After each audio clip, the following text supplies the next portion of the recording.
ഇറാനിൽ ആക്രമണം തുടരുമെന്ന് അമേരിക്കൻ പ്രസിഡന്റ് ഡൊണാൾഡ് ട്രംപ് അല്പസമയം മുൻപ് വ്യക്തമാക്കിയതേയുള്ളൂ. സൈനിക നടപടി തുടങ്ങിയതിനു ശേഷം ആദ്യമായി മാധ്യമങ്ങളെ കണ്ട ട്രംപ് എത്ര കാലം യുദ്ധം തുടരാനും അമേരിക്കയ്ക്ക് സാധിക്കുമെന്നും വ്യക്തമാക്കിയിട്ടുണ്ട്. ഇറാൻ ആണവായുധം നിർമ്മിക്കുന്നത് ലോകത്തിന് ഭീഷണിയാണ്. മുന്നറിയിപ്പുകളെല്ലാം ഇറാൻ അവഗണിച്ചെന്നും ആക്രമണത്തെ ന്യായീകരിച്ചുകൊണ്ട് ഡൊണാൾഡ് ട്രംപ് പറഞ്ഞു. An Iranian regime armed with long-range missiles and nuclear weapons would be an intolerable threat to the Middle East, but also to the American people. Our country itself would be under threat. And finally, we're ensuring that the Iranian regime cannot continue to arm, fund, and direct terrorist armies outside of their borders. And we thought we had a deal, but then they backed out. And they came back, and we thought we had a deal, and they backed out. I said, you can't deal with these people. Iran നാവികസേനയുടെ 10 കപ്പലുകൾ തകർത്തെന്നും ഇറാനെ നിരായുധീകരിക്കും എന്നും Trump കൂട്ടിച്ചേർത്തു. വിവരങ്ങളുമായി ഇപ്പോൾ Suhail മുഹമ്മദാണ് news ഡെസ്കിൽ നിന്ന് ചേരുന്നത്. സുഹൈല്, ഈ ട്രംപിന്റെ വാക്കുകളിൽ നിന്ന് എന്താണ് വായിച്ചെടുക്കേണ്ടത് സുഹൈൽ? ഡോക്ടർ ഉന്മേഷ്, ഈ ഇറാനെതിരെയുള്ള ആക്രമണം തുടങ്ങിയപ്പോൾ ആദ്യമായി ട്രംപ് ട്രൂത്ത് സോഷ്യലിൽ ഒരു പോസ്റ്റ് ഇടുന്നത് ഖമനേയി കൊല്ലപ്പെട്ടു, പ്രക്ഷോഭകാരികളെ നിങ്ങൾക്കിത് സുവർണാവസരമാണ്, ഭരണം പിടിച്ചെടുക്കുമെന്ന ആഹ്വാനം ചെയ്തുകൊണ്ടാണ് പോസ്റ്റ് ഇട്ടത്. അതിന് പിന്നാലെ ഇറാൻ കനത്ത രീതിയിൽ തിരിച്ചടിച്ചപ്പോൾ രണ്ടാമത്തെ പോസ്റ്റ് വന്നത് ഇറാന് മുന്നറിയിപ്പുമായാണ്. ഇറാൻ ഇതുവരെ കാണാത്ത രീതിയിലുള്ള ആക്രമണങ്ങൾക്ക് സാക്ഷ്യം വഹിക്കേണ്ടി വരുന്ന മുന്നറിയിപ്പ് വന്നു. ഇപ്പോൾ മൂന്നാമത് ട്രൂത്ത് സോഷ്യൽ പോസ്റ്റ് ഇട്ടില്ല, പകരം നേരിട്ട് ജനങ്ങളെ അഭിസംബോധന ചെയ്തു. അതിന് പ്രധാനമായി നമ്മൾ മനസ്സിലാക്കുന്ന കാര്യം, ട്രംപ് യുദ്ധപ്രഖ്യാപനം നടത്തുന്നതിൽ അമേരിക്കൻ കോൺഗ്രസിൽ നിന്ന് പോലും വിമർശനം വരുന്നുണ്ട്.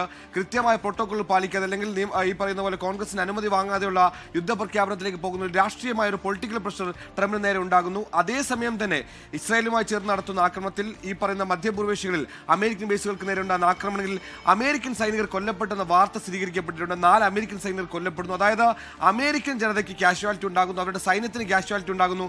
അതുകൊണ്ട് തന്നെ ജനങ്ങളെ അഭിസംബോധന ചെയ്തുകൊണ്ട് പിന്തുണ തേടുക എന്നുള്ളത് അമേരിക്കൻ പ്രസിഡന്റിനെ സംബന്ധിച്ചിടത്തോളം അനിവാര്യതയെ മാറുന്ന ഘട്ടത്തിൽ കൂടിയാണ് അമേരിക്കൻ പ്രസിഡന്റ് ഡൊണാൾഡ് ട്രംപ് ഇന്ന് മാധ്യമങ്ങളെ അല്ലെങ്കിൽ ജനങ്ങളെ അഭിസംബോധന ചെയ്തത്. അതായത് ട്രൂത്ത് സോഷ്യലിൽ നിന്ന് പുറത്തേക്ക് ഇറങ്ങി നേരിട്ട് ആദ്യമായാണ് ഇറാൻ സംഘർഷം തുടങ്ങിയതിന് പിന്നാലെ ഈ ട്രംപ് മാധ്യമങ്ങളെ കാണുന്നു, ജനങ്ങളെ കാണുന്നു എന്നൊരു പ്രത്യേകത കൂടി ഇന്നത്തെ അഭിസംബോധനയ്ക്കുണ്ട്. ഇനി ട്രംപിന്റെ വാക്കുകൾ എടുത്തു പരിശോധിച്ചാൽ എവിടെ നിന്നും സമാധാനത്തിന്റെ ശ്രമങ്ങൾ ഉണ്ടാകുന്നില്ല. ബാക്ക് ചാനലിൽ പോലും ഈ പറയുന്ന പോലെ സമാധാനത്തിനുള്ള ശ്രമങ്ങൾ നടക്കുന്നില്ല എന്ന് വേണം മനസ്സിലാക്കാൻ. സമാധാനത്തിന്റെ ശ്രമങ്ങൾ നടക്കുന്നില്ല എന്ന് മാത്രമല്ല, അതിനപ്പുറത്തേക്ക് അതിതീവ്രമായ യുദ്ധത്തിലേക്ക് അമേരിക്ക നീങ്ങുന്നു, ഇറാനെ പൂർണ്ണമായി ഇല്ലാതാക്കുന്ന യുദ്ധത്തിലേക്ക് അമേരിക്ക നീങ്ങുന്നു എന്ന ആഹ്വാനം കൂടിയാണ് ഡൊണാൾഡ് ട്രംപിന്റെ വാക്കുകളുള്ളത്. കഴിഞ്ഞ ദിവസം ട്രൂത്ത് സോഷ്യലിലെ പോസ്റ്റിൽ 3-4 ആഴ്ച നീണ്ടു നിൽക്കുന്ന ഒരു യുദ്ധത്തിന് അമേരിക്ക തയ്യാറെടുക്കുന്നു പറയുമ്പോൾ, ഇന്ന് അതിൽ നിന്നും മാറി 3-4 ആഴ്ചകൾ ഞങ്ങൾ യുദ്ധം ചെയ്യും, അത് കഴിഞ്ഞും യുദ്ധം ചെയ്യാനുള്ള ശേഷി അമേരിക്കയ്ക്കുണ്ട്. അതായത് 3-4 ആഴ്ചകൾ കൊണ്ട് അമേരിക്ക പറയുന്ന സോ കോൾഡ് പീസോ സോ കോൾഡ് ഭരണമാറ്റമോ ഉണ്ടാകില്ല എന്ന് അമേരിക്ക തിരിച്ചറിയുന്നു. അതുകൊണ്ട് തന്നെ യുദ്ധം തുടരാനാകും, തുടർന്നാലും അമേരിക്കയ്ക്കൊന്നും സംഭവിക്കാനില്ല. അത്രത്തോളം ഫുൾ ഫ്ലെഡ്ജായ സൈന്യവും ഈ പറയുന്ന പോലെ ആയുധശേഷിയുമുള്ള രാജ്യമാണ്. യുദ്ധം തുടർന്നു പോയാലും അമേരിക്ക മുന്നോട്ട് പോകാനാകുമെന്ന് പറയുമ്പോൾ ആത്യന്തികമായി എന്ത് ലക്ഷ്യമാണ് അമേരിക്ക ഇറാനിൽ കാണുന്നത്? ഭരണമാറ്റമാണ്. ആ ഭരണമാറ്റം എന്ന ലക്ഷ്യത്തിലേക്ക് എത്തുന്നവരെ യുദ്ധം തുടങ്ങുമെന്ന ആഹ്വാനവും അല്ലെങ്കിൽ പ്രഖ്യാപനം കൂടി ട്രംപ് നടത്തുന്നു.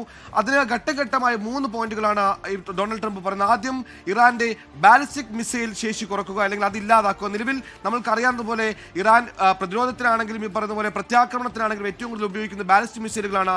ആദ്യം ബാലിസ്റ്റിക് മിസൈലുകൾ ഇല്ലാതാക്കും, രണ്ടാമത് ഇറാന്റെ നാവികശേഷി ഇല്ലാതാക്കും, മൂന്നാമത് ഇറാന്റെ ആണവശേഷി ഇല്ലാതാക്കും. അതായത് ആകെ മൊത്തം ഇറാന്റെ സൈനിക ശേഷി ഇല്ലാതാക്കിയ ഒരു ഭരണമാറ്റമായിരിക്കും ട്രംപ് ശ്രമിക്കുക. നമുക്കറിയുന്ന പോലെ തന്നെ ഇറാഖിൽ നടത്തിയതുപോലെ ലിബിയയിൽ നടത്തിയതുപോലെയുള്ള ഭരണമാറ്റം ഈ പറയുന്ന ഇറാനിൽ സാധ്യമല്ല. കാരണം അവിടെ ഈ പറയുന്ന ഖമനേയി ഭരണകൂടം എന്ന് പറയുന്നത് നിസ്സാരം ഒരു അതോറിറ്റേറ്റീവ്, അതായത് ഭരണകക്ഷി മാത്രം അല്ലെങ്കിൽ ഭരിക്കുന്ന സർക്കാർ മാത്രം, അതിന് പുറത്ത് ആത്മീയ നേതാവ് കൂടിയാണ്.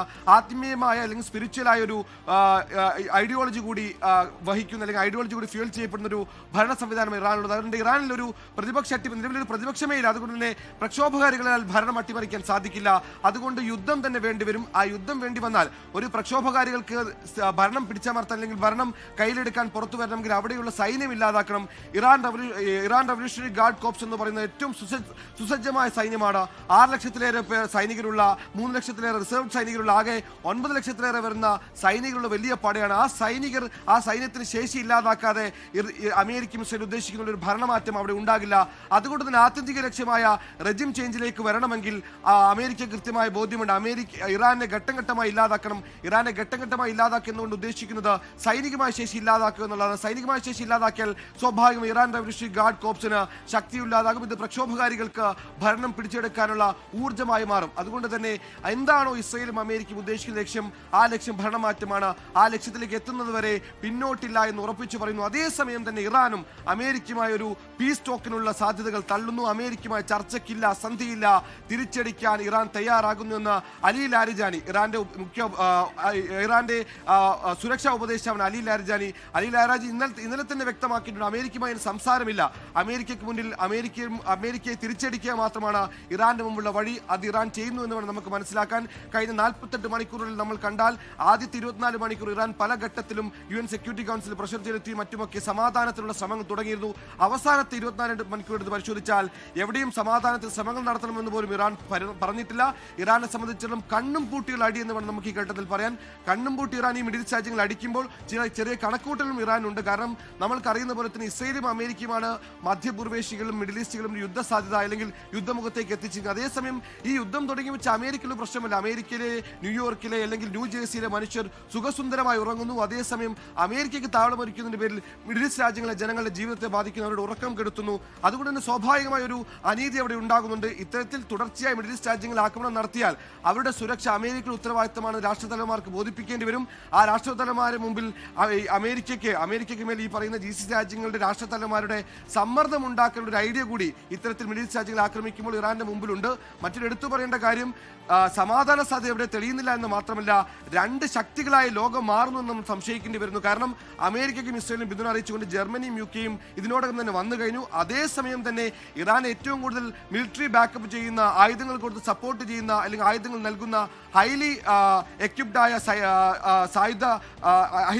മെഷീൻസ് നൽകുന്ന, വെപ്പൺസ് നൽകുന്ന ചൈന പൂർണ്ണമായി പിന്തുണ ഇറാനായി പ്രഖ്യാപിക്കുന്നു. ചൈനയുടെ വാക്കുകളെടുത്താൽ ചൈനീസ് വിദേശകാര്യമന്ത്രി വാങ് യി ഇറാൻ വിദേശകാര്യ അബ്ബാസ് അരാക്ചിയുമായി സംസാരിച്ചപ്പോൾ പറഞ്ഞത് ഇറാന് മേലുള്ള കടന്നുകയറ്റത്തെ, ഇറാന് മേലുള്ള പരമാധികാരത്തിൽ കടന്നുകയറ്റത്തെ എതിർക്കപ്പെടണം, അതിന് വേണ്ട സഹായങ്ങൾ ചൈന ചെയ്യുമെന്ന് പറയുമ്പോൾ ഡയറക്റ്റായി യുദ്ധത്തിൽ പാർട്ടിസിപ്പന്റ് ആകുമെന്ന് പ്രഖ്യാപിക്കുന്നില്ലെങ്കിലും ഏത് ഘട്ടത്തിൽ വേണമെങ്കിലും ഇറാൻ അമേരിക്കയ്ക്കെതിരെയുള്ള തിരിച്ചടിയിൽ ചൈനയും ഭാഗമായേക്കാം. ചൈന ഭാഗമായാൽ സ്വാഭാവികമായും റഷ്യയും ഭാഗമാകും. അതിനുമപ്പുറത്തേക്ക് വരാൻ പോകുന്ന അങ്ങനെ ചേരിതിരിഞ്ഞ യുദ്ധത്തിലേക്ക് കാര്യങ്ങൾ നീങ്ങിയാൽ വലിയ പ്രത്യാഘാതം, ഈ പറയുന്ന യുദ്ധഭൂമുഖം തുറന്ന 10 രാജ്യങ്ങൾ മാത്രമല്ല അതിനും അപ്പുറത്തേക്ക് ഗ്ലോബൽ കോൺസിക്വൻസ് ഉണ്ടാകും. അതിന്റെ ആദ്യ പടി എന്നോണമാണ് ഇറാന്റെ ഭീഷണി ഭയന്നുകൊണ്ട് അല്ലെങ്കിൽ ഇറാന്റെ തുടർച്ചയായുള്ള ആക്രമണങ്ങൾ ഭയന്നുകൊണ്ട് ഖത്തർ ഇപ്പോൾ നാച്ചുറൽ ഗ്യാസ് പ്രൊഡക്ഷൻ നിർത്തുന്നു. ഇത് യൂറോപ്യൻ യൂണിയൻ അടക്കമുള്ള രാജ്യങ്ങളിൽ വലിയ ഊർജ്ജ പ്രതിസന്ധിയിലേക്ക് അടക്കം വഴിവെക്കുന്ന കാര്യത്തിൽ സംശയമില്ല. ഉന്മേഷ്, ലോകത്തെവിടെയായാലും ഏത് സമയത്തും 24 വാർത്തകളും ഓഗ്മെന്റഡ് റിയാലിറ്റി പാക്കേജുകളും എക്സ്പ്ലെയിനറുകളും വിശദമായി കാണാൻ ഞങ്ങളുടെ YouTube ചാനൽ നിങ്ങൾക്ക് സബ്സ്ക്രൈബ് ചെയ്യാം.